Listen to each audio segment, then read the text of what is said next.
Hey everyone, friends! Welcome to the Wells channel. Today I'll show you how to transfer photos from an Android phone to a laptop. For this, I'll be using a Type-C to Type-C cable. You can also use a USB to Type-C cable. Either way, the process is the same. Connect this cable to your phone. There, it's charging now, and since this is Thunderbolt, it's fast charging. But what we need to do is just pull down the notification shade and tap here. It says charging, meaning it's charging through this device, and tap transfer photos or files. Well, we want photos, so we'll choose photos. A notification will pop up on the laptop. Click on it. And here, click Open File Explorer.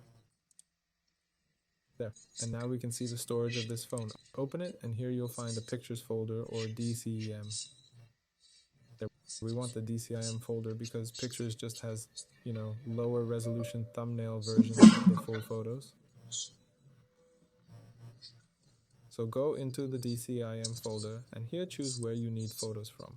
Camera for photos or videos you've taken, or screenshots for screen captures. I'll choose screenshots, and all we need to do is just drag and drop it, drag it right onto the desktop there, or into another folder there, and that's it. This has been Wells. Hit like, subscribe to the channel. See you all later.